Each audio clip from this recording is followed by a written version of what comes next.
Generating traffic and sales can be a challenge for online merchants. But selling on the Walmart Marketplace puts your products in front of millions of customers who shop on Walmart.com. And right now, sellers who join Walmart Marketplace can save up to 50% on referral and fulfillment fees for the first 90 days. So get started today. Head over to marketplace.walmart.com/savings. That's marketplace.walmart.com/savings.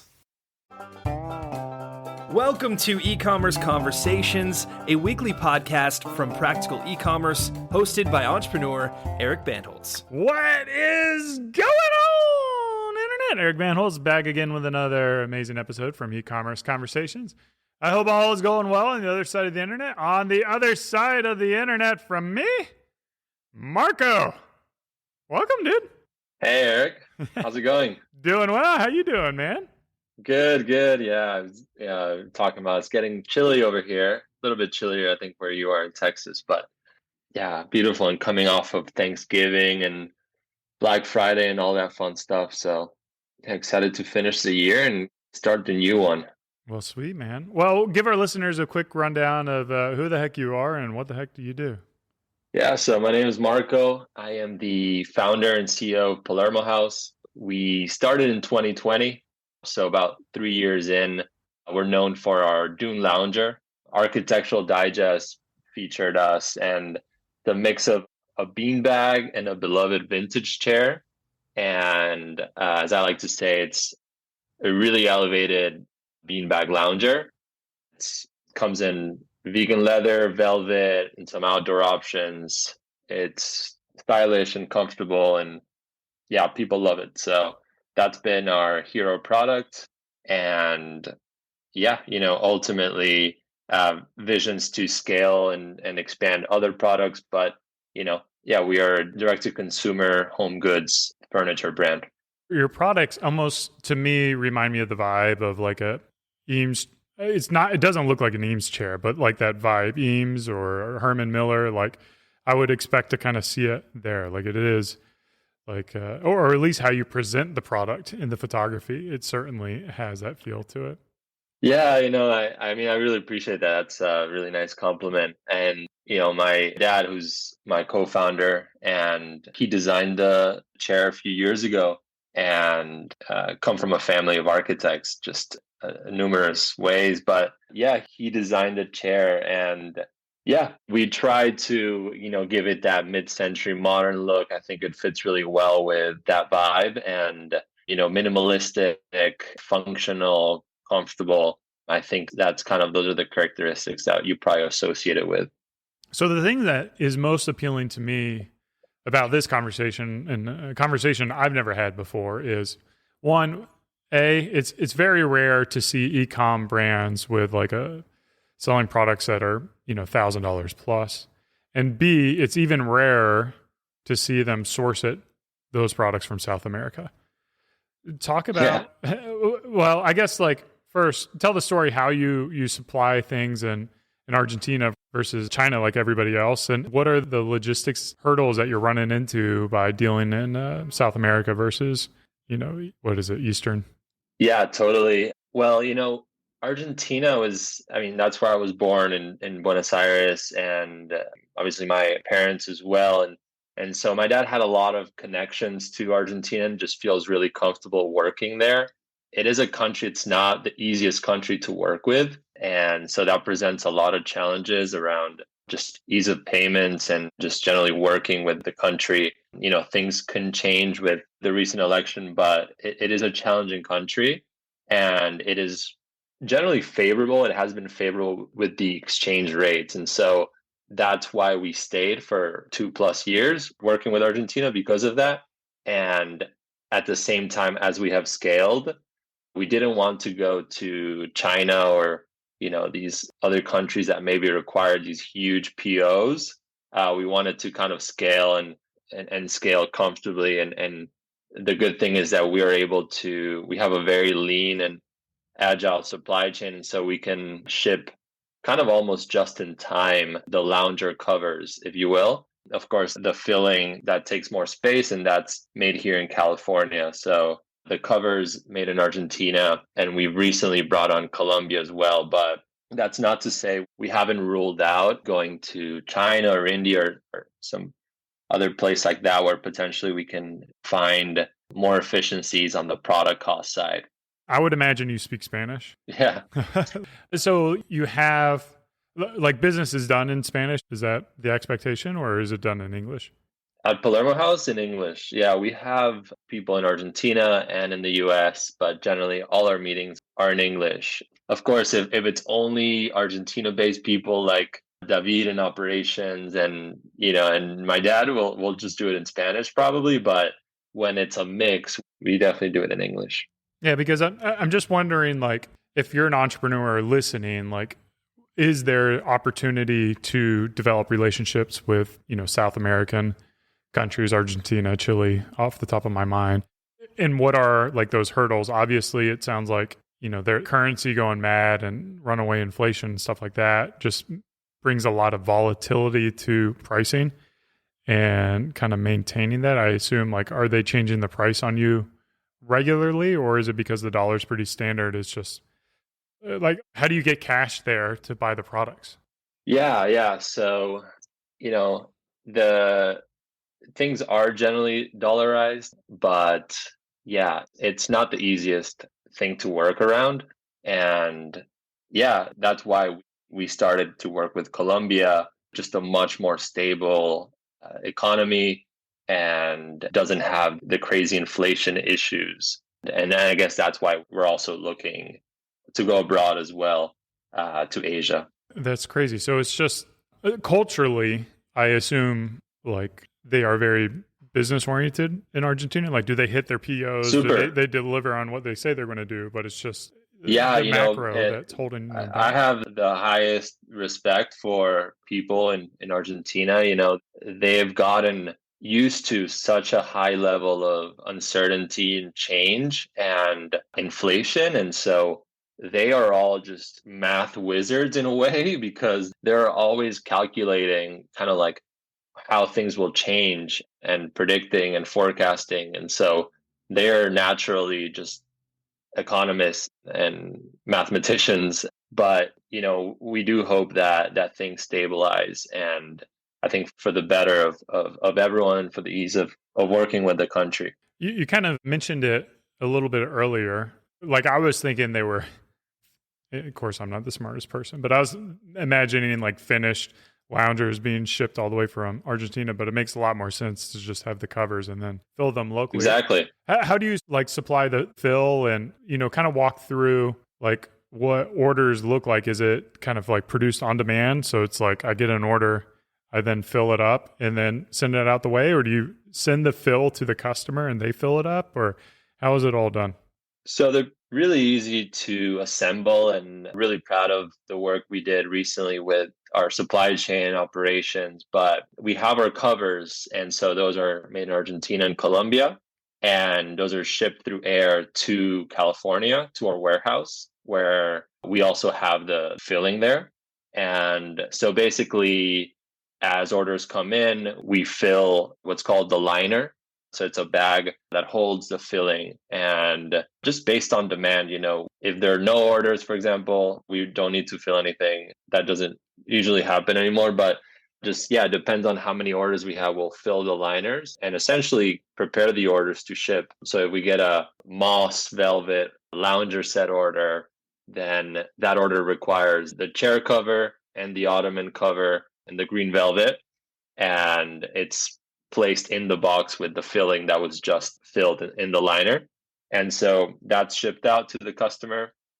And then when the customer gets it, they basically open the cover, they see the inserts with the filling, and they do like a quick assembly of putting the inserts in the covers and assemble it at home. Have you gotten any friction from customers with that experience? Are they expecting more white glove or? So, there's a little bit of everything out there. I think 80% of it or more is no issues. I think if we do have kind of like a question, like a customer service question, it's around, how does the lounger like maintain its shape, or we do get a little bit of that. And it's a beanbag, so it's not like a super rigid and stays in one shape. And that's the good thing about it too, is that it molds to your body and it changes when you sit on it, when you lay on it, and there's many ways to use it. And so it's not this like rigid sofa. It's actually, it has a shape to it, but it also really changes based on how you use it. And so that maybe shocks people. And some people don't like it, although our return rates are, I would say, pretty low. Satisfaction's pretty high. And so, but yeah, that is a common thing that we get. Yeah, I don't know. Have you built like a post-purchase flow, kind of giving them that expectation? Because when I shop it, like I would imagine it would come already filled or already covered, I guess is the term I'd be looking for. Yeah. Yeah. Well, I think that's a big opportunity, is around creating content around usage. And we send assembly instructions, obviously, and we have an assembly video, but we do always talk about this, creating content around different use cases or common tickets that we get, how to reshape the lounger when you've sat on it too long or sat at the edge of it, or something like that. Yeah, I feel like there's a lot of, from my perspective as someone who hasn't bought it yet, kind of like expectations and kind of approaching the objections before you get them, because I don't think it's unreasonable. You say like, hey, the reason we ship the cover separately is because we can protect it in shipping. It doesn't get scuffed up if it's already wrapped. So it's like we give the reason why we do it. And then that is like a customer focused reason.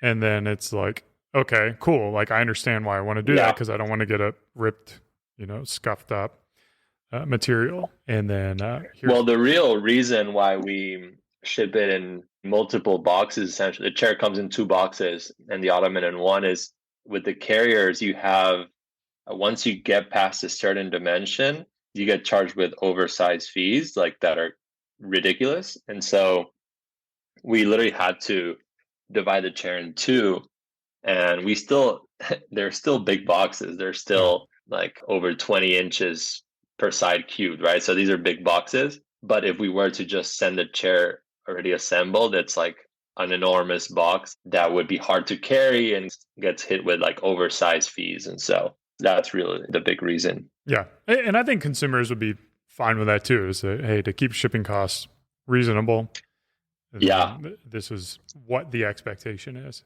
I think the other part to it too is, by designing the chair with the inserts and the cover separately, we are able to offer this piece of furniture that you can swap the covers out. And so we do get customers that, they'll buy the outdoor, the ginger, and then they want to get the off-white, right? And so they want to swap the look of their space and switch it up. And so that also enables us to do that and create this piece of furniture that's living and breathing and, constantly adapting and evolving. And so that's a big differentiator too, with kind of like maybe like a static accent chair or a sofa.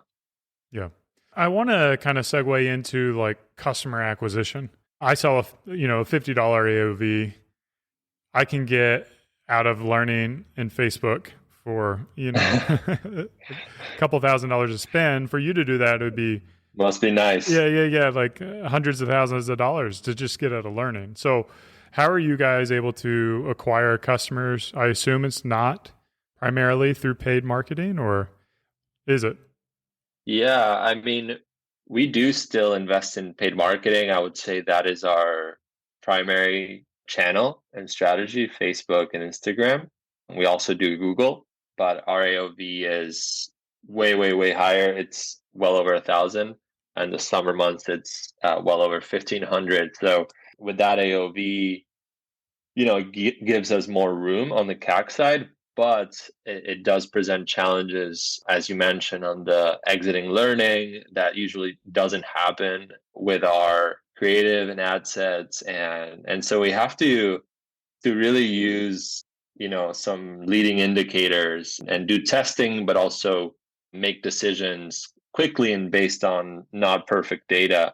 And Yeah, it's a really hard problem. Is that primarily how you guys have grown to this point, or have you guys leveraged any other marketing channels and efforts?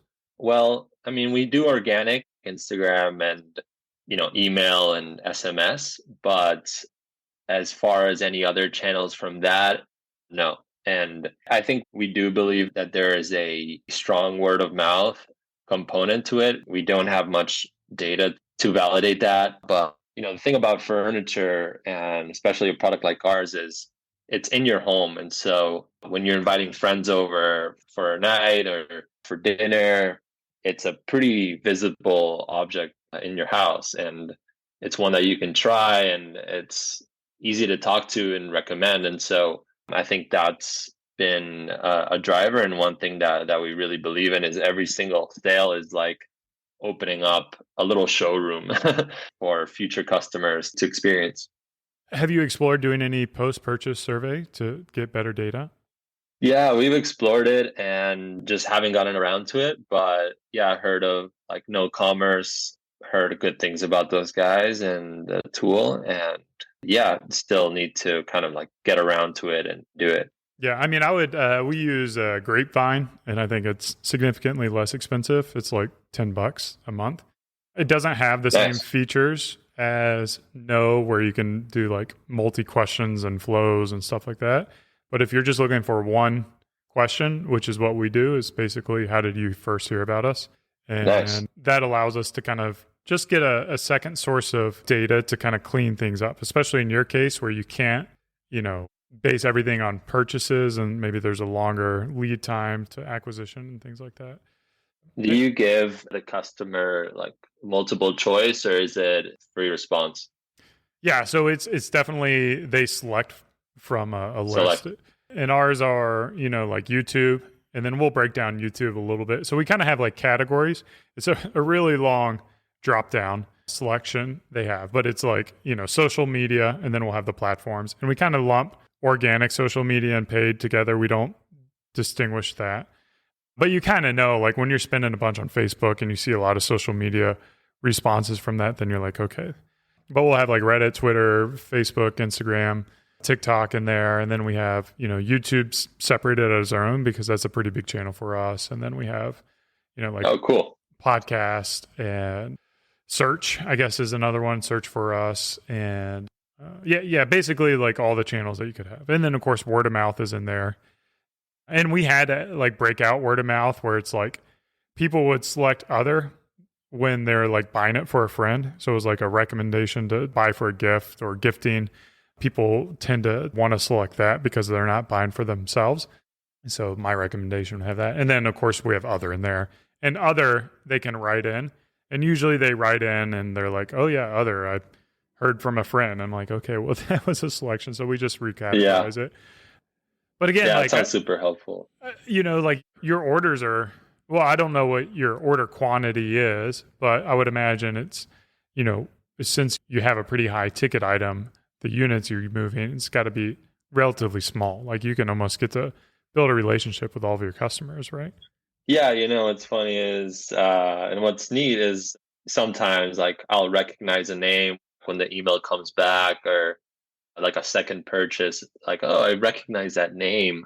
And so, yeah, there is some of that component. And yeah, and our customer experience, we try to be very like human, like one to one. And yeah, so that is one component of our business.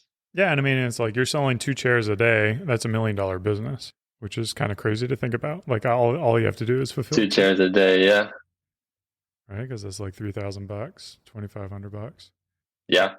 So where you've gone beyond the chair, you have like, home accessories, rugs, throws. Is that a significant portion, or are you using that as like lead gen to kind of like dip the toe into the water, or how do you view it? Yeah, no, the non-lounger products have taken less and less of a role. It's, yeah, that's the good thing about direct to consumers. You can put a product up.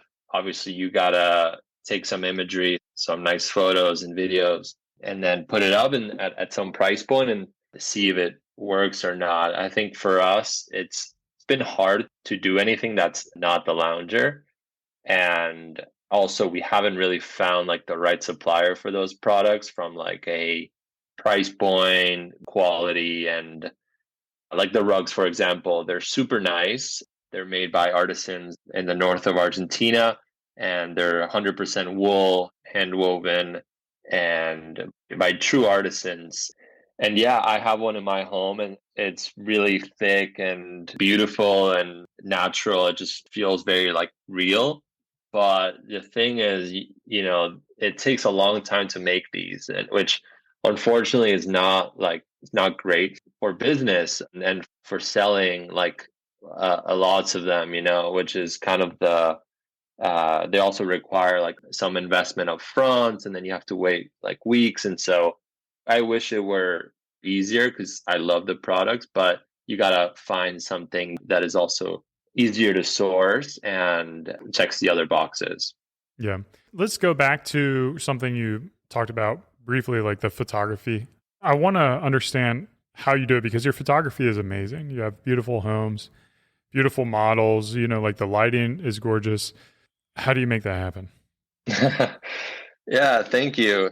It's mostly been in-house, and my dad actually has plays a big role in the photo shoot. As an architect, he has an eye for homes, and we will like do some location scouting ourselves on a home that it's a collaborative effort, and we'll choose the house. It's mainly been here in Southern California. Are you looking And on Airbnbs or like how are you sourcing the houses?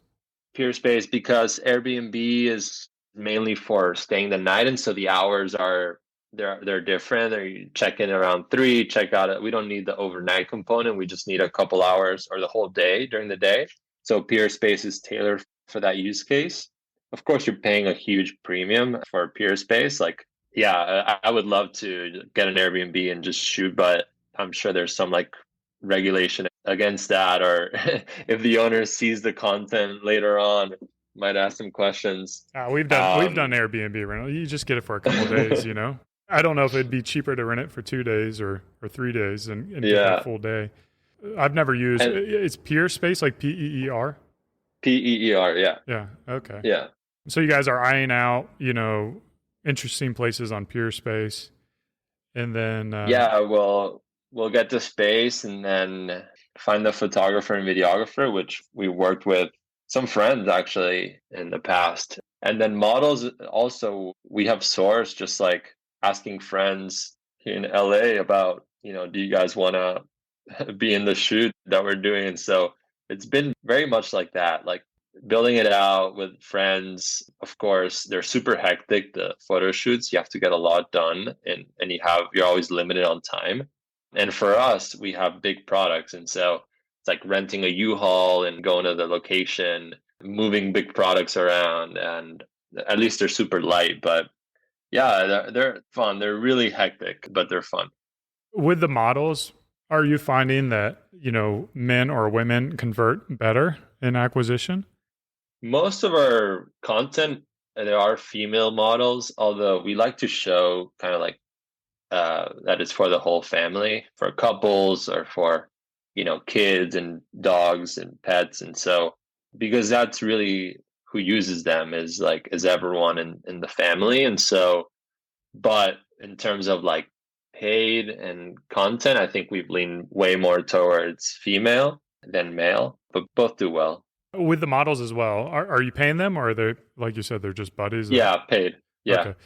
And then how do you dress them or decide to dress them? Do you make requests for them to wear certain things or do you bring wardrobe as well? Yeah, and this is like a whole area around the styling and direction that frankly we're still figuring out. And I think in the early days, and there's a whole kind of industry and a whole kind of like profession around it, right? Around direction and styling. And so like honestly, I think we have a lot of room to perfect this area. I think, in the past it's been just like giving the models like, hey, bring forth like some clothes you're hanging out in your house or you're going over a friend's house on a Sunday, right? Some kind of casual look. I think, recently as we've gotten like dug a little deeper on this conversation, like maybe like no jeans, because you're hanging out in your house, you probably wouldn't just chill in a lounger with jeans on. And so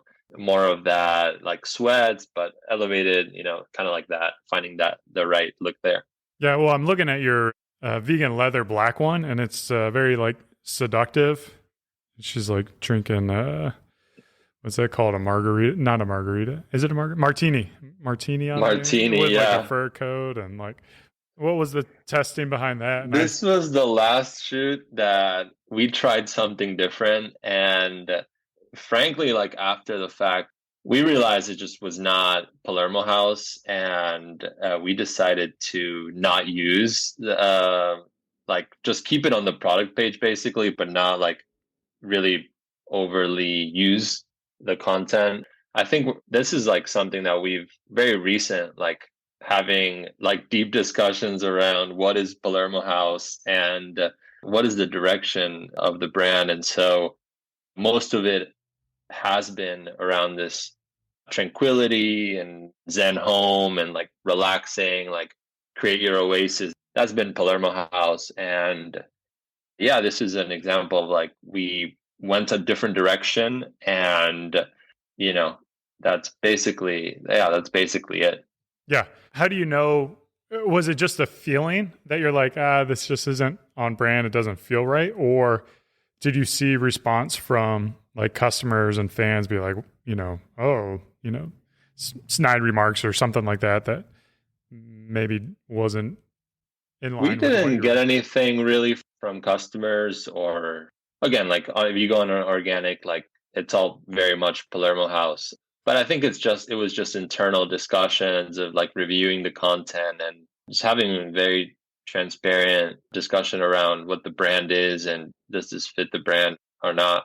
What are the long-term goals with it? Is it, you said it's you and your dad, no other partners or investors, just bootstrapped? Yeah, bootstrapped. Yeah, my mom's also an owner, but we haven't raised any outside funding yet, so fully bootstrapped. Yeah, we've been able to scale 3x year over year and bootstrapped. And so it's been really rewarding, and also has shown kind of the challenges of bootstrapping as well. So yeah, we are starting to talk to some people, some investors, and I think like the idea of a partner that's in the space that can add value and capital and talent. I think we like that idea as well. Is that to accelerate growth, or is it to kind of like position the business to sell down the road? Or is it, just a need for capital to continue to scale that you would say is the higher driver behind that decision? Yeah, I mean, I think it's working capital, it's talent, and it is also product.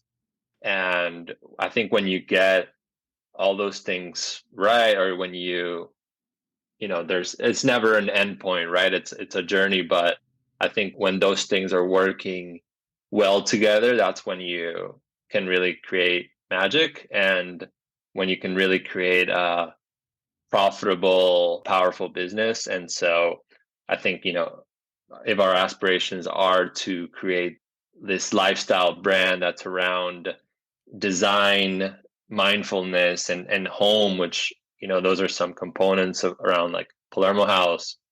Yeah, continuing to build a team and to bring new products to our customers. I think those are some ambitions that we have that and we're not looking to raise like a huge amount. I think it's just whatever is needed for the short term to make those things work, and to get the economics to work as well as possible. Yeah, my unsolicited, unasked for advice is try to figure out how to continue to bootstrap and finance the business, because I do think it's going to be hard to find this person who brings both capital and the experience that you're looking for.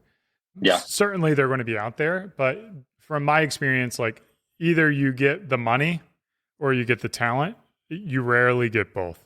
Maybe with the exception of someone who's starting their own thing after doing a successful thing, if that makes sense. Yeah. Those people are probably going to do their own project. Yeah, and we're continuing to run the business as bootstrapped and as like doing the things that we need to do to, you know, continue to go in the right direction. And one of those things, as we talked about, was finding like gross margin, like working on our gross margin and specifically working on the product side to really optimize those costs. But yeah, always maintaining kind of like the quality and, you know, the feeling of the product. Yeah, I mean, I think like a simple answer is like you might. How much have you played around with testing your price point? A little bit. Yeah, we've played around a little bit, but we haven't made any changes, any major changes in over a year. Yeah, I mean, like I wonder how much of a drop in sales you'd have by simply doubling your price across the board. Yeah. And really just like leveling, because like I said, your photography is beautiful, the scenes are beautiful, it has a very premium feel. $1,300 is a lot for a beanbag, but so is, you know, $2,600.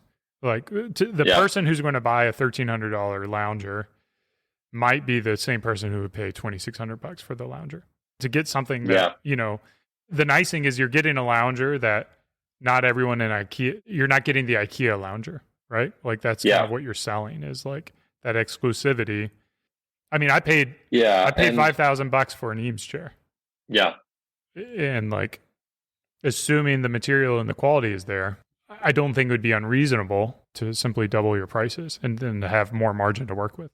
Yeah, for sure. I mean, I think that's in the cards. I don't know if double, but I mean, I think you were just giving an example. But yeah, pricing is definitely a lever. I think one thing we did in the past years, we launched the Velvet collection. And so adding like a more premium collection and a better product basically at a higher price point. And so maybe there's an opportunity to add like another tier on top of that for another material. Yeah, like a leather, a real authentic leather one. Could be, yeah. You haven't gone down the like, you know, because a lot of your stuff is like vegan leather. Are you like obviously, I don't think you're a vegan only brand because you're selling wool stuff. So there's like a little bit of. Yeah, you know, we made the decision early on to go for vegan leather as opposed to real leather.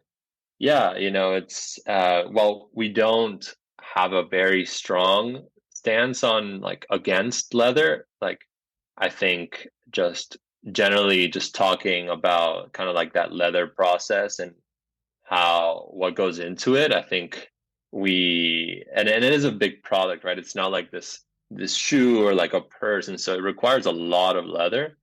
And yeah, we decided to go for the vegan route for that reason. Yeah, I think again, unsolicited. This is going to be my last unsolicited advice, but I love it.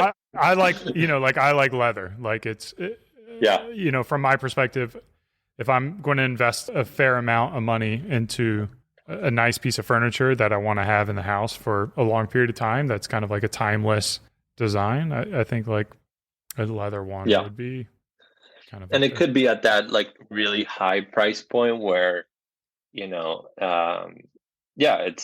really want like the nicest product we have. Like there's a price for that as well. So yeah, I think there could be room there for that as well. Yeah. Where can people buy your stuff? On our website, it's palermo.house. So we actually also have the palermohouse.com domain, but we haven't activated it or redirected any traffic. We've had it sitting there for like 2 years, but palermo.house, that is our website. PALERMO.house. Yep. And get that redirection going, man. It takes like 10 minutes to do. Oh, well, we'll talk offline about that. I'll help you.